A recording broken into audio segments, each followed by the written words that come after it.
이분이 침대에 누워있는 시간은 10시에서 8시였지만 10시에 누워서 잠드는 거는 막상 12시에 잠들고 중간에 한 2번 깨는데 첫 번째 깼을 땐 바로 다시 잠들지만 두 번째 깼을 때는 1시간 걸리고 7시에 깨지만 그때에서 침대에서 일어날 때까지 또 1시간 동안 누워있는다. 이분의 총 수면 시간은 6시간이 될 거예요. 그러니까 수면 효율성은 60%가 되겠죠. 이상적인 수면 효율성을 한 몇 퍼센트 정도로 보냐면 한 % 정도는 돼야지 이 사람이 수면 효율성이 있다고 보는데.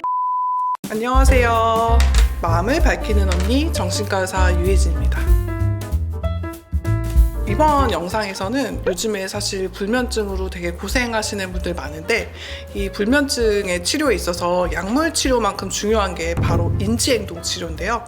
그래서 이번 영상을 통해서는 불면증에서 비약물적으로 어떤 인지행동적인 치료 방법들을 적용할 수 있는지 여러분들이 실생활에서 할 수 있는 내용 위주로 구성해 봤으니까 많은 도움 받으셨으면 좋겠습니다. 지금부터 시작할게요.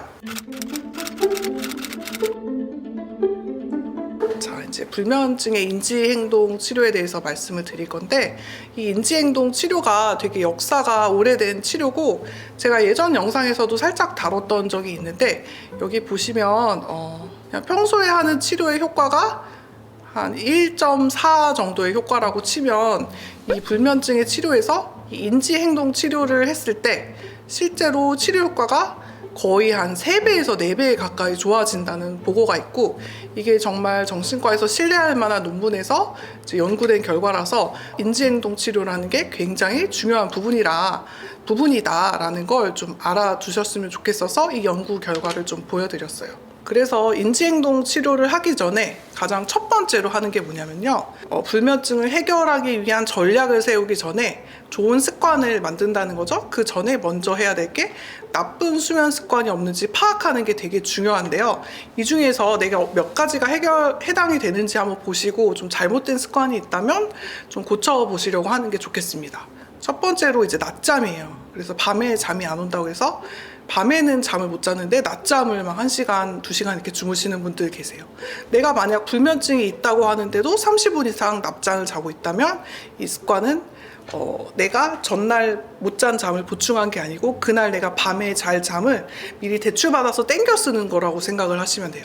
내가 낮잠을 자게 되면 그날 밤에 자게 될 수면의 질이 떨어질 수밖에 없거든요. 그래서 첫 번째로 낮잠 되게 나쁜 습관이고요. 두 번째로 이제 담배가 잠을 깨운다는 사실 알고 계신가요? 그래서 사실 되게 꼴초 습관적으로 흡연 많이 하시는 분들이 아침에 일어나서 흡연도 많이 하시지만 사실 자기 전에 흡연을 하시거나 또 잠에서 들었다가 깼을 때 그때 또 흡연하시는 분들이 되게 많거든요. 그래서 취침 전에 흡연을 하거나 자다가 깼을 때 흡연을 하는 습관이 있다면 이것도 불면증에 굉장히 나쁜 습관이라는 거. 그리고 또 잠이 안 와서 수면제를 드시는 분들이 가끔 있는데 이분들 중에서도 내가 뭐 정말 수면제 사용을 최소화하겠다 이런 좋은 마음으로 하시는 건 알겠지만 되게 불규칙적으로 수면제를 복용하고 또 수면제의 용량에 대해서도 오늘은 좀 잘 잘 것 같은 느낌이니까 반알만 먹을까? 내일은 좀 피곤할 것 같으니까 2알 먹을까? 이런 식으로 수면제의 용량을 자의로 조절해서 막 드시는 분들이 계세요. 이게 내 마음 같아서는 이 수면제 복용량을 줄이려고 하는 좋은 의도로 한 행동이지만 사실은 이런 식으로 내 수면을 예측하고 그 수면에 따라서 수면제 양을 바꾸는 거는 이 약 자체에 대한 심리적인 의존성을 굉장히 증가시킬 수가 있거든요. 그래서 이렇게 수면제를 내가 자의적으로 조절하고 먹었다 안 먹었다 한다? 이런 것도 좋지 않은 습관이라고 말씀드릴 수 있을 것 같아요. 또 커피, 이거는 뭐 당연히 다들 아시는 상식일 텐데 사실은 커피를 드실 때 생각보다 우리나라 분들이 되게 오후에 커피 드시는 분들 많거든요. 근데 특히 뭐 오후 3, 4시 이후에 내가 커피를 마셨다? 이런 것들은 정말 수면에 안 좋은 습관이라고 할 수 있을 것 같아요. 그리고 또 그런 분들도 있죠. 좀 스트레스 많으신 분들이 좀 편하게 잠을 자고 싶어서 자기 전에 습관성으로 내가 음주를 하고 있다. 특히 잠자기 한 2시간 내에 내가 술을 마셨다. 이런 것들도 음주에 굉장히 안 좋은 습관이라고 할 수 있어요.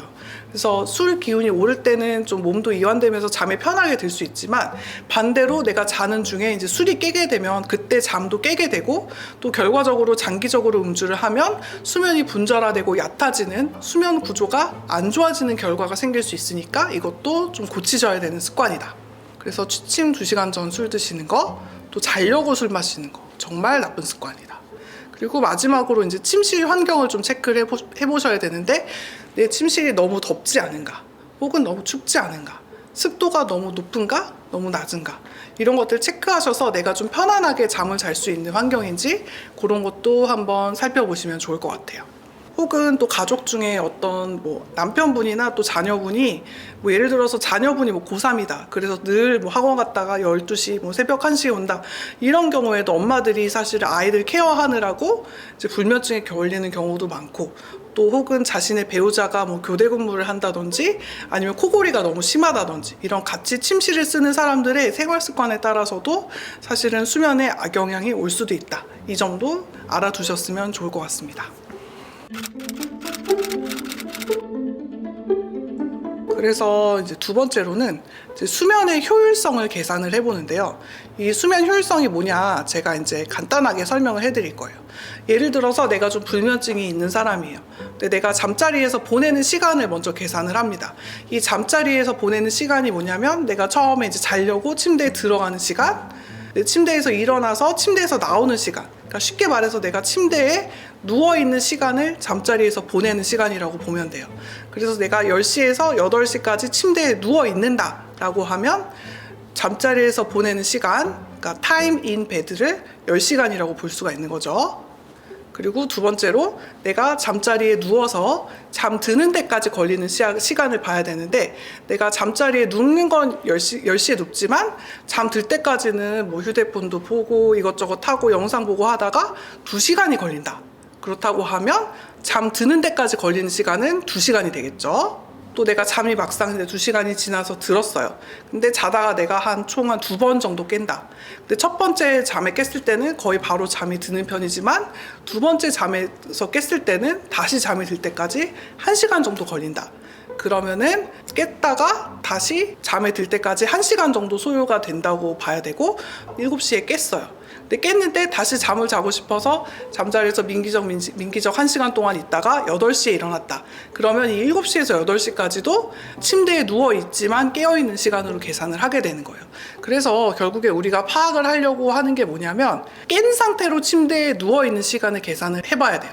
침대에 누워서 잠들 때까지 걸리는 시간, 또 잠이 든 이후에 깼다가 다시 재입면 하는데 드는 시간, 또 깬 다음에 침대 밖으로 나오지 않는 시간, 그 시간을 다 합치면 총 4시간이 되겠죠. 그래서 잠자리에 든 후 깨어있는 시간이 총 4시간이 돼요. 그렇다면 이 사람의 총 수면 시간은 실제 잠을 잔 시간인 거죠. 총 수면 시간은 침대에 누워있는 시간에서 침대에서 누운 상태에서 깨어있는 시간을 빼면 이 사람이 실제 잠을 잔 시간, 총 수면 시간이 되겠죠. 그래서 이 사람의 총 수면 시간, 토탈 슬립 타임은 6시간이 되는 거예요. 그래서 결과적으로 이걸 다 체크한 이유가 뭐냐, 이분이 침대에 누워있지만 실제로 잠을 잔 시간, 그러니까 수면의 효율성이 얼마나 되냐는 것을 파악하기 위해서 이 수치들을 본 건데요. 이분이 침대에 누워있는 시간은 10시에서 8시였지만 10시에 누워서 잠드는 거는 막상 12시에 잠들고, 중간에 한 2번 깨는데 첫 번째 깼을 땐 바로 다시 잠들지만 두 번째 깼을 때는 1시간 걸리고, 7시에 깨지만 그때에서 침대에서 일어날 때까지 또 1시간 동안 누워있는다 라고 하면 이분의 총 수면 시간은 6시간이 될 거예요. 그렇다면 이분의 수면 효율성을 계산을 해보면 10시간을 침대에 누워있지만 실제로 잠을 자는 시간은 6시간이에요. 그러니까 수면 효율성은 60%가 되겠죠. 여러분, 이상적인 수면 효율성을 한 몇 퍼센트 정도로 보냐면 한 85% 정도는 돼야지 이 사람이 수면 효율성이 있다고 보는데, 이분은 만성적인 불면증을 겪으면서 수면 효율성이 60%로 떨어져 있는 상태입니다. 그래서 이 경우에는 이분의 누워있는 시간을 의사들이 처방을 해주게 돼요. 그래서 그걸 타임 인 베드라고 하는데, 그거는 이제 토탈 슬립 타임 플러스 30분이 원칙이에요. 그러니까 이분이 토탈 슬립 타임이 6시간이잖아요. 거기다 플러스 30분이니까 6시간 반이 되는 거겠죠? 그렇죠. 이렇게 6시간 반이 될 거예요. 그리고 이분의 이제 기상 시간으로부터 거꾸로 취침 시간을 정해주게 됩니다. 그래서 예를 들어서 이분이 사실은 7시에 깼는데 다시 자보려고 1시간 정도 민기적 거리다가 8시에 침대에서 일어나요. 그렇다면 이분의 기상 시간을 한 7시 정도로 봐줄 수 있겠죠. 그때부터 거꾸로 6시간 반 계산을 해보면 한 12시 반쯤에 침대에 누워야 되는 거예요. 이런 분들 같은 경우에는 좀 오셨을 때 약간 잠을 좀 도와주는 약을 쓰기도 하니까 좀 그 약을 드시고 한 12시까지는 잠자리에 드시고, 그러고 나서 잠을 자든 못 자든 7시에는 일어나셔라. 그래서 12시에 누워서 7시에 일어나라. 이런 식으로 타임인 베드를 처방을 해주게 되는 거죠. 그래서 여러분도 내가 쓸데없이 침대에 누워만 있지 실제로 자는 시간이 적다라고 생각이 되면 실제로 침대에 누워있는 시간을 좀 줄여보시는 것도 도움이 됩니다. 그래서 좀 여러 가지 좀 꿀팁들도 몇 가지 드릴 건데요. 사실은 이게 되게 수면 불면증 치료에 되게 좋은 부분이기는 한데 이러한 수면 제한을 하시면 안 되는 분들이 있어요. 그래서 사실은 좀 우울증이 너무 심해서 내가 실제로 지금 죽고 싶다. 그리고 실제로 자살 계획을 세우고 있다. 이렇게 자살 사고가 심한 상태라면 이렇게 수면 제한을 하는 것은 자살 위험성을 높일 수가 있어서 삼가하시는 게 좋습니다. 또 두 번째로 좀 조울증이 있는 환자분들 중에 특히 좀 조증이 있어서 잠을 안 자는 분들이 있어요. 또 조증이 오면은 수면 욕구가 줄어들어서 하루에 한 3-4시간만 자도 하나도 안 피곤하고 잠이 안 오거든요. 근데 이런 분들한테 수면을 더 줄이게 되면 조증이 더 악화될 수가 있겠죠. 그래서 우울증이 너무 심해서 뭐 자살 사고가 심하다든지 좀 조울증에서 특히 좀 조증이 위험한 상태라든지 이런 분들이라면 이런 수면 제한을 해서는 절대 안 됩니다. 그렇지만 또 반대로 도움이 되는 경우에는 이제 우울증 환자분들 중에 좀 우울하고 우울증 증상 중에 무기력증이 있거든요. 그래서 되게 무기력하게 잠도 안 자는데 하루 종일 누워 계시는 분들이 계세요. 그래서 그런 분들의 경우에는 치료적으로 행동 활성화 치료라는 게 있어요. 그래서 낮 동안에 시간 계획표를 짜주고 이런 방식으로 생활을 하고 밤에는 언제부터 언제까지 누워 있고 이런 식으로 생활 스케줄을 짜줘서 그 스케줄에 맞춰서 생활하게 함으로써 좀 우울증 치료에 도움을 받을 수가 있거든요. 그래서 이런 분들 은 사실 낮 시간도 구조화하고 밤에 수면 시간도 제한을 하면서 되게 우울증 치료에는 또 좋은 영향을 받을 수가 있습니다.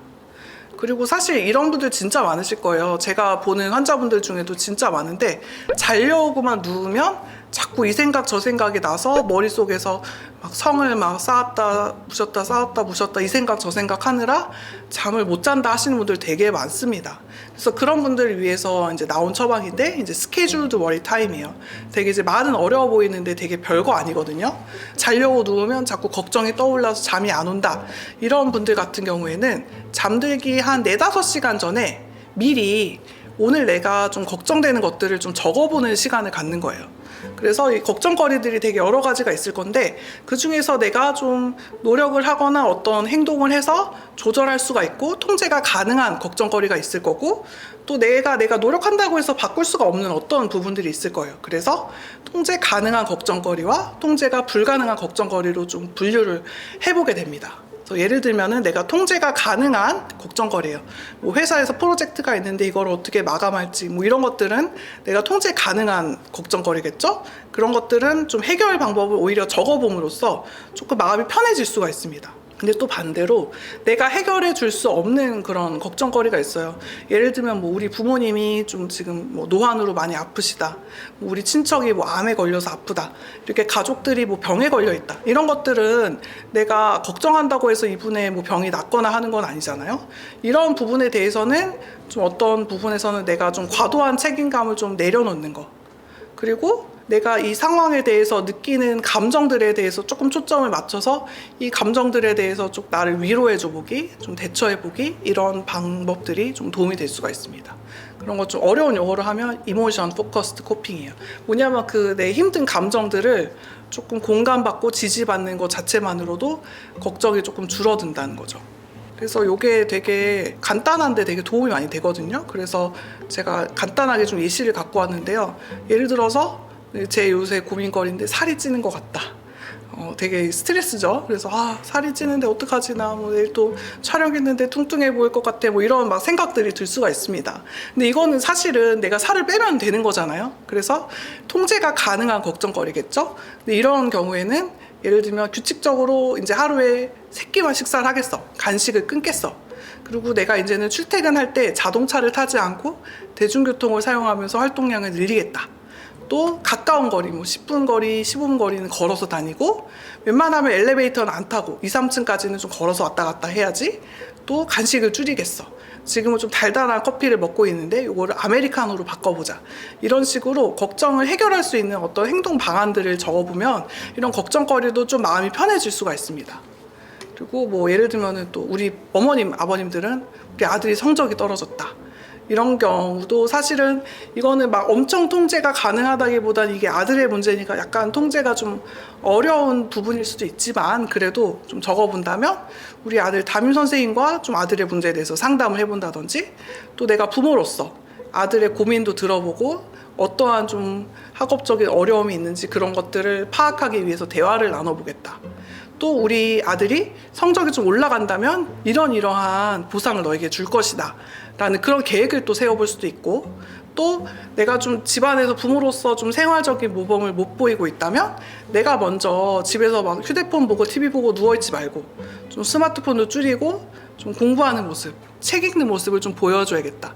이런 것들을 좀 적어볼 수 있겠죠. 이런 식으로 좀 자기 한 직접 말고요. 한 4-5시간 전에, 그러니까 저녁 먹고 조금 널널한 시간에 내 좀 걱정거리 같은 것들을 한번 쭉 적어보는 것만으로도 자기 전에 자꾸 내가 혼자 생각하고 자려고 누우면 약간 감성적이 되거든요. 사람이. 그래서 되게 감정에 휩쓸리다 보면 생각이 자꾸 하다가 또 그 걱정이 아닌 또 다른 걱정을 옮겨가고 하다 보면 막 시간이 훅 가 있어요.